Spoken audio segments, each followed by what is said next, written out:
मैं भी जमशेदपुर के जुगसलाई इलाके में हूँ और नगर परिषद का इलेक्शन यहाँ भी होने वाला है और मेरे साथ नीलोफर हुसैन साहिबा बैठी हैं जो कि कैंडिडेट हैं चेयरमैन की यहाँ से। मैम, बहुत बहुत स्वागत है आपका। राजनीति में उतरने का आपका मकसद और ये जो चेयरमैन का चुनाव है इसमें उतरने का क्या मकसद है?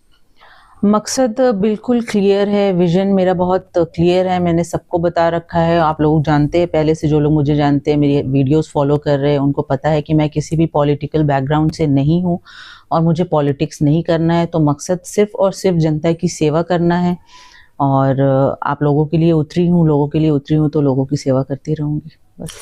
जुगसलाई में आपके हिसाब से क्या क्या आपको बर्निंग इश्यूज लगते हैं जिसको अगर आप मेयर या चेयरमैन बनती हैं तो उसको सॉर्ट आउट करेंगी? जुगसलाई में कचड़ों का बहुत मुद्दा है। हर एक एरिया से कचड़े की प्रॉब्लम की कंप्लेन्स आते रहती है। मैं खुद भी यहाँ पे रहती हूँ तो आवाजानी में कहीं पे भी जाती हूँ, जैसे आपका महतोपाड़ा रोड हुआ। अभी कैंपेनिंग के दौरान मुझे पता चला ऐसे पूरे जुगसलाई में कचड़ों का तो है ही मुद्दा, लेकिन हमारे गरीब कॉलोनी में कचरा का बहुत मुद्दा है। हमारे यहाँ पे साफ पानी की प्रॉब्लम है, रोड्स के प्रॉब्लम है। एक एक जगह पे एक एक एरिया में 8-8 10-10 स्ट्रीट लाइट्स खराब पड़े हैं। नाली का प्रॉब्लम है, ड्रेनेज सिस्टम। कल कैंपेनिंग के दौरान मैं नया बाजार गई थी, वहाँ पे हरिजन बस्ती में मुझे पता चला कि वो लोगों का ड्रेनेज का इतना प्रॉब्लम है कि पूरी बारिश के दौरान उनका घर लबालब पानी से भरा रहता है। उनके इलेक्ट्रॉनिक अप्लायंसेस खराब हो जाते हैं, उनके फर्नीचर्स खराब हो जाते हैं। कई कई दिनों तक वो खाना नहीं बना सकते और इधर से उधर भटकते रहते हैं। तो ये सारा मुद्दा है जुगसलाई में। और मेरा पर्सनल मानना है कि डेवलपमेंट की बहुत कमी है जुगसलाई में। डेवलपमेंट इन द सेंस कि हमारे जुगसलाई में कोई भी अच्छा नर्सिंग होम, अच्छा या बुरा, नर्सिंग होम ही नहीं है। स्कूल, हमारे गवर्नमेंट स्कूल है लेकिन वो 10th तक है, वो कोशिश की जाएगी कि उसे 12th तक कराया जाए। हमारे पास हमारे बच्चों के लिए एक भी प्लेग्राउंड नहीं है, इनको खेलने की फैसिलिटीज़ नहीं मिलेगी। इसके वजह से ये मोबाइल में घुसे रहते हैं, इनकी स्टडीज़ ख़राब होती है, जगह जगह अड्डेबाजियाँ हो रही है, नशेबाजियाँ हो रही है। तो मुद्दों का अंबार है, जुगसलाई में मुद्दों की कमी नहीं है। मैं चुनाव की बात करूं तो कपाली या मानगो हो या यहाँ जुगसलाई हो, वुमेन ज़्यादा पार्टिसिपेट कर रही हैं पॉलिटिक्स में।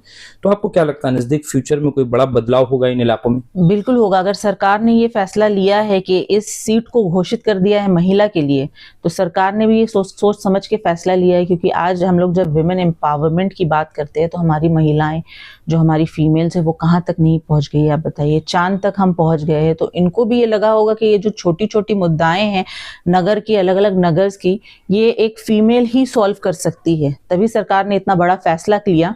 कि कई लोगों का मानना था कि चुनाव जब होगा तो बहुत लोगों ने तैयारी कर रखी थी कि वो अपने अपने स्तर पे खड़े होंगे, लेकिन जब ये बम फटा कि सीट को महिला घोषित कर दिया गया है, तो मैं तो इस बैकग्राउंड से हूँ भी नहीं। तो हमारे समाज के कुछ लोग हैं जो जुगसलाई के जाने माने लोग हैं, ये एक ऐसी महिला की तलाश में जुट गए जो इस कुर्सी पे बैठ के इस जिम्मेदारी को संभाल सके, हर तरीके से सक्षम हो, पढ़ी लिखी हो, मैं एजुकेशन फील्ड से हूँ। मैं बताना चाहूँगी, पहले मैं स्कूल चलाया करती थी गरीब बच्चों के लिए और फ्री ट्यूशन्स भी दिया करती थी।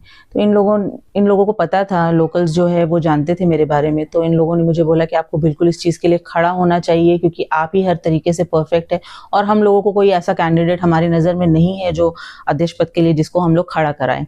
तो ऐसे ही मेरी जर्नी स्टार्ट हुई।